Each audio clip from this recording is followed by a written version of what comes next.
Dr. Narayana Group of Institutions and iCreate Degree College 100% placement. మీ భవిష్యత్తుకి మాది భరోసా. Doctor గారు, నేను అసలు ఏం అడగను కానీ బీపీ టాబ్లెట్లు వాడడంలో ఎలాంటి తప్పులు చేసి వస్తుంటారు మీ దగ్గర? Very important question. ఎందుకంటే నా ఉద్దేశంలో బీపీ అనేది చాలా నెగ్లెక్ట్ చేసిన ఏరియా. హెల్త్ పరంగా చూసుకుంటే దానివల్ల జరిగే అనర్థాలు కూడా చాలా ఎక్కువ నంబర్స్. అంటే మనం తరచుగా వింటున్న సోషల్ మీడియా అనర్థాలు ఏదైతే అరే బాగున్నాడు కుర్రవాడు ఇప్పుడే మాట్లాడాను ఈ లోపల ఇది జరిగింది, ఈ విషయాల్లో మోస్ట్ కామన్ ప్రాబ్లం నేను గమనించింది ఈ బీపీ కారణంగా వచ్చే హార్ట్ అటాక్ కానీ బ్రెయిన్ అటాక్ కానీ. సో దానికి ఎందుకు ఇంపార్టెన్స్ ఇవ్వట్లేదు అనేది most important. So people should realize ఈ ప్రాబ్లమ్ని మనం అధిగమించడం కరెక్ట్. సో దీనికి అధిగమించడం అంటే ఏంటి? ఫస్ట్ దాని గురించి తెలుసుకోవడం, ఇది నాకు ఉందా లేదా. చాలామంది ఇప్పుడే సార్ మెట్లు ఎక్కువ వచ్చాను అందుకోసం బీపీ ఎక్కువ ఉందంటారు. సరే ఇప్పుడు వచ్చారు మరి తర్వాత చెక్ చేసుకున్నారా అంటే 6 సంవత్సరాల తర్వాత ఉంటుంది తర్వాత చెక్కింగ్. సో దీనివల్లే ప్రాబ్లమ్స్ అనేవి ఏర్పడుతున్నాయి. సో బీపీని కంట్రోల్ చేయకపోతే అనర్థాలు చాలా లైఫ్ లాంగ్ సఫర్ అయ్యే విధంగా ఉంటాయి. అంటే హార్ట్ కానీ బ్రెయిన్ కానీ ఎఫెక్ట్ అయినప్పుడు వేరే అవయాలు కూడా ఎఫెక్ట్ అవుతాయి. ఈ రెండు ఎఫెక్ట్ అయినప్పుడు ఇర్రివర్సబుల్ డ్యామేజ్, దానికి మనం ఏమి సరి చేయలేం, అలాంటి డ్యామేజ్ జరుగుద్ది. కాబట్టి లైఫ్ లాంగ్ దానివల్ల సఫర్ అవుతారు. కాబట్టి బీపీని ప్రాపర్గా కంట్రోల్ చేసుకోవాలి.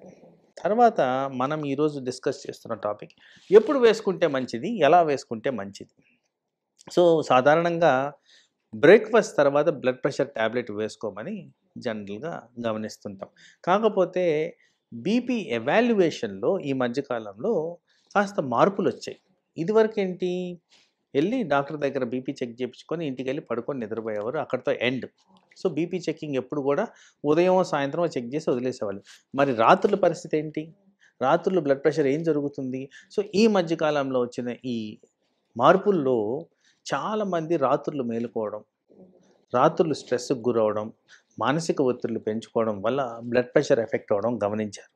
సో ఈ 24 hour blood pressure monitor concept అనేది వచ్చింది. అంటే బ్లడ్ ప్రెషర్ ఎవరికైనా డయాగ్నోస్ మేము చేస్తే ఈ 24 hour బ్లడ్ ప్రెషర్ సహకారంతో చెయ్యండి, ఈ 24 hour బ్లడ్ ప్రెషర్లో వచ్చిన రికార్డింగ్స్ పరంగా మందులు పెట్టండి అనేది శాస్త్రపరంగా ఒక పెద్ద స్టడీ చేశారు. అంటే బీపీ టాబ్లెట్స్ వేసుకునే వాళ్ళు కూడా ఈ 24 hours మానిటరింగ్ అనేది చేసుకొని నిర్ధారించడం ఇంపార్టెంట్. టాబ్లెట్ వేసుకునే టాబ్లెట్ వేసుకోక ముందు డయాగ్నోసిస్ ఆఫ్ బీపీలో, ఒకవేళ డయాగ్నోసిస్ ఆఫ్ బీపీలో కూడా మాకు చాలా డిఫికల్టీస్ ఉంటాయి. పేషెంట్లు మా దగ్గరకు వస్తారు ఆన్ టాబ్లెట్, నేను రెగ్యులర్గా వేసుకుంటున్నాను సార్ అయినా కానీ కంట్రోల్ కావట్లేదు, నేను వేసుకొని వచ్చాను ఏదో ఇక్కడికి వచ్చాను కాబట్టి మిమ్మల్ని చూసి భయపడి నాకు బీపీ పెరిగింది. సో ఇలాంటివి చాలా వాదనలు జరుగుతాయి. వీళ్ళల్లో మనం చేయాల్సింది ఏంటంటే ఈ 24 hour బ్లడ్ ప్రెషర్ మానిటర్ పెట్టేస్తే అసలు ఎట్లా ఉంది వీళ్ళ ఓవరాల్ బీపీ, 24 గంటల్లో కంట్రోల్లో ఉందా లేదా, ఆ ట్యాబ్లెట్ మనకు పనిచేస్తుందా లేదా అనేది నిర్ధారించడం జరుగుద్ది. సో ఈ స్టడీ ఏదైతే నేను కోట్ చేశానో ఒక స్పానిష్ స్టడీ అనమాట ఇది. ఈ స్టడీలో ఏం తేల్చారు అంటే చాలా మందిలో రాత్రులు బ్లడ్ ప్రెషర్ ఎక్కువగా ఉంది. సో ఇక్కడ ఒక చిన్న క్లారిటీ ఇవ్వదలుచుకున్నాను. న్యాచురల్గా మనకు బ్లడ్ ప్రెషర్ అనేది డే టైంలో ఎక్కువ ఉంటుంది, రాత్రులు తగ్గుద్ది. ఇది ఆ రాత్రులు తగ్గడం కూడా 10 to 20% తగ్గుద్ది. దీన్నే నాక్టర్నల్ డిప్ అంటాం మేము. ఇది జరగట్లేదు. ఇది జరగనందుకు night time heart attack, night time brain attack, night time blood pressure dysregulation ఎక్కువగా జరుగుతుందని ఈ స్టడీలో గమనించారు. సో దీని కారణంగా ఎవరికైతే రాత్రులు టాబ్లెట్లు వేశారో వీళ్ళల్లో ప్రాపర్ బ్లడ్ ప్రెషర్ కంట్రోల్ కావడమే కాక బ్లడ్ ప్రెషర్ ద్వారా వచ్చే అనర్థాలు ఏవైతే ఉన్నాయో by about substantial amount 50 to 60% తగ్గిపోయాయి. Blood pressure related complications, blood pressure control రావడం కూడా బై అబౌట్ 40% బెటర్గా వచ్చింది నైట్ వేసుకోవడం వల్ల. సో ఒక పర్సన్కి ఎప్పుడు వేస్తే బెటర్ అనేది person individualization or customization. 24 hour blood pressure monitoring ఏం చూపిస్తుంది, దాని ప్రకారం ఎలా అడ్జస్ట్ చేయాలనేది చేయాలి. బట్ ఈ స్టడీ ద్వారా తెలిసింది ఏంటంటే ఈ పర్సన్స్కి ఎవరికైతే రాత్రులు ఎక్కువ ఉంటుందో రాత్రులు వేసినందుకే బెనిఫిషియల్ ఎఫెక్ట్స్ ఉన్నాయి. మరి ఈ రాత్రులు ఎక్కువ ఉందా లేదా అని నిర్ధారించడానికి ఈ టెస్ట్ చేసుకోక తప్పట్లేదు. ఇదివరకు ఈ టెస్ట్‌కి అంత వాల్యూ ఉండేది కాదు. ఇప్పుడు దాని ఇంపార్టెన్స్ హైలైట్ అయింది కాబట్టి కంపల్సరీ ఆ టెస్ట్ చేసుకొని నిర్ధారించి చేయడం అనేది ఇంపార్టెంట్ థింగ్. Yes, అయితే డాక్టర్ గారు జనరల్ గా బీపీ చెకప్ అనేది మీరు ఇంట్లో చెక్ చేసుకోమంటారు కదా, అది ఏ టైంలో చెక్ చేసుకోవాలి? సో ఐడియల్ చెకింగ్ టైం అనేది ఉదయం లేచిన తర్వాత ఒక్కసారి చెక్ చేసుకోవడం. అట్ ర్యాండమ్ మధ్యలో డేలో ఎప్పుడైనా చేసుకోవాలి. ఎందుకంటే బీపీని ఒక రేంజ్ కింద కన్సిడర్ చేస్తాం. రేంజ్ అంటే ఏంటి? 120 నుంచి 90 పైన ఉన్న నంబర్, కింద ఉన్న నంబరు 80 నుంచి 60 ఈ మధ్యన ఉంటే ఇది normal range of BP. 120/80 is normal, 90/60 is lower limit of normal. ఈ మధ్యలో కానీ బ్లడ్ ప్రెషర్ మెయింటైన్ అయితే దీన్ని నార్మల్ బీపీ కింద కేటగరైజ్ చేయొచ్చు. సో ఈ వేరియేషన్స్ ఎంత మటుకున్నా ఈ రేంజ్ మధ్యలో ఉంటే మనకి పెద్ద ఇష్యూ కాదు. అయితే ఇక్కడ ఒక క్లారిటీ నేను ఇవ్వదలుచుకుంది. మీ చేత నేను మంచిగా ఎక్సర్సైజ్ చేయించాను, ఒక అర్ధగంట నడవడమో పరిగెట్టడమో చేశాం. ఆటోమేటిక్గా ఆ టైంలో కాస్త బీపీ పెరగాల్సిన అవసరం ఉంది. సో ఇది transient increase in the BP only to meet the metabolic needs. అంటే బాడీ నీడ్స్ కోసం బ్లడ్ ప్రెషర్ పెరిగింది, అది టెంపరీగా పెరుగుతుంది. తర్వాత normalisation by about 5 to 10 minutes మధ్యన ఇది నార్మలైజ్ అయిపోవడం అనేది సహజంగా జరగాలి. ఎవరికైతే సస్టైన్డ్గా ఎక్కువ ఉంటుందో మళ్ళీ వాళ్ళకి అబ్నార్మల్ కింద కేటగరైజ్ చేయాల్సిన అవసరం ఉంటుంది. ఎక్కువ ఉంటుంది అంటే 140 కన్నా ఎక్కువ ఉంటుంది. ఎస్, 140 and 90 అబోవ్ ఉంటే మరి వాళ్ళ బ్లడ్ ప్రెషర్ ట్రీట్మెంట్కి సిస్టాలిక్ డయాస్టాలిక్ కదా, 120 సిస్టాలిక్ ఉంటుంది, డయాస్టాలిక్ ఎప్పుడు 90 ఉంటే అది కూడా డయాస్టాలిక్ హైపర్ టెన్షన్ ఉంటుంది దాన్ని.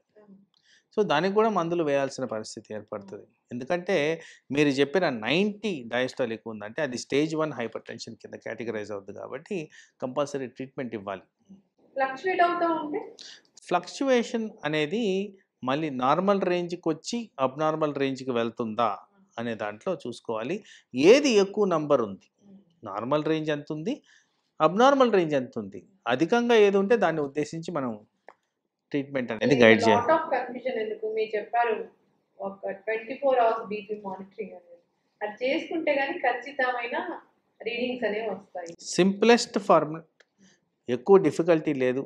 దానివల్ల మనం ఏదో లోపలికి గుచ్చుకోవడం కానీ ఏమీ ఉండదు. పైన ఊరికే ప్యాకెట్ లాగా అంటించి వెళ్తారు. అది 24 hours మనకి రికార్డ్ చేసి కావాల్సిన ఇన్ఫర్మేషన్ ప్రాపర్గా ఇస్తుంది. స్మాల్ డివైస్, ఇది వరకు ఉన్న tape recorder type of device అంతే. మంచిది డాక్టర్ గారు, చాలా ఇంపార్టెంట్. బీపీ టాబ్లెట్ అంటే ఒక టాబ్లెటే ఉంటుందా, మార్నింగ్ ఈవినింగ్ టాబ్లెట్స్ ఉంటాయా?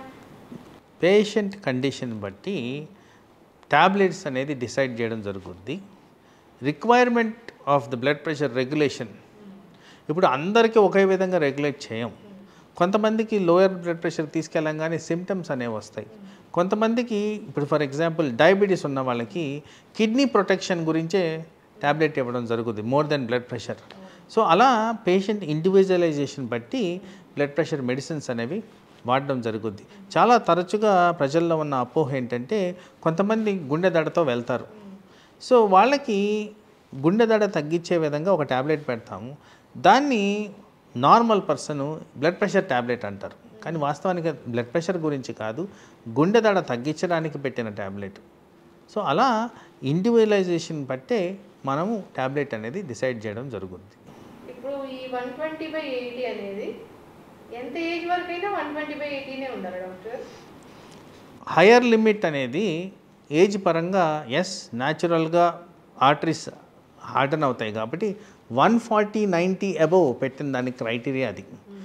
ఎవరికైతే 140/90 కన్సిస్టెంట్గా ఎక్కువ వస్తుందో వాళ్ళకి బ్లడ్ ప్రెషర్ ట్రీట్మెంట్ ఇవ్వమని మాకు గైడ్ లైన్స్ ఉన్నాయి. సో ఆ 140/90 అనేది అప్పర్ లిమిట్. దానికన్నా ఎక్కువ ఉంటే కంపల్సరీ ఏ ఏజ్ అయినా కానీ ట్రీట్మెంట్ ఇవ్వాల్సిన పరిస్థితి.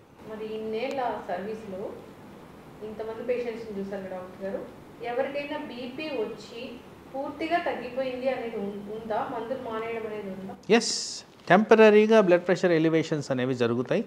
మీరు మోస్ట్ కామన్గా గమనించుకుంటే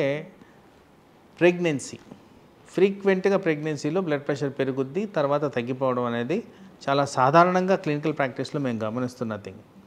తర్వాత ఎక్కడన్నా ఏదో అవసరాన్ని బట్టి స్టెరాయిడ్ యూసేజ్ ట్యాబ్లెట్స్ వాడుతుంటాం. ఏదో ఒక రకమైన మానసిక ఒత్తిడి, స్ట్రెస్, వీళ్ళన్నిటిలో కూడా టెంపరీగా బ్లడ్ ప్రెషర్ పెరుగుద్ది.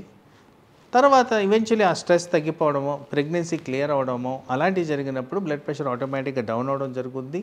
అలాంటి వాళ్ళల్లో long term blood pressure tablets ఇవ్వాల్సిన అవసరం పడదు. ఇప్పుడు బ్లడ్ ప్రెషర్ ట్యాబ్లెట్స్ రాశారు, వాళ్ళకి బ్లడ్ ప్రెషర్ తగ్గిపోయింది అంటే పూర్తిగా నార్మల్కి వచ్చింది అన్నప్పుడు వాళ్ళలో లక్షణాలు ఏమైనా కనిపిస్తాయి? అంటే blood pressure is a silent killer దాన్ని మెడికల్ టర్మినాలజీలో. కానీ కొంతమందిలో మాత్రం హెడేక్, కళ్ళు తిరగడం, ఛాతి మీద భారం కనిపించడం, ఎక్కడన్నా మెట్లు ఆర్ స్లోప్ భాగం ఎక్కుతున్నప్పుడు ఆయాసపడడం, కాళ్ళల్లో వాపులు రావడం, రాత్రులు ఎక్కువసార్లు యూరిన్ అవ్వడం, ఇవన్నీ సమ్ సిమ్టమ్స్. కానీ ప్రతి ఒక్కరికి ఈ సిమ్టమ్ ఉండాల్సిన అవసరం అయితే. And for more videos, please subscribe to iDream. Please subscribe to iDream. Please subscribe iDream. And please subscribe to iDream. For more videos, subscribe to iDream. please like, share and subscribe to the channel. Congratulations, iDream. Subscribe to iDream. Subscribe to iDream. So subscribe to iDream Media. iDream ki iDream team andarki huge congratulations. Please subscribe iDream Media. Please subscribe to iDream. Subscribe iDream. Please subscribe to iDream. iDream అంటే నా కళల ఛానల్ను subscribe చేసుకున్న నోరు తిరుగుతలేదు, మీరైతే గంట గుర్తు కొట్టండి. For more such videos, please subscribe to iDream. Subscribe to iDream. Please subscribe to iDream. Please subscribe iDream Media. Please do subscribe to iDream. Please subscribe to iDream Media. For best entertainment and information, please subscribe iDream. And don't forget to subscribe to iDream.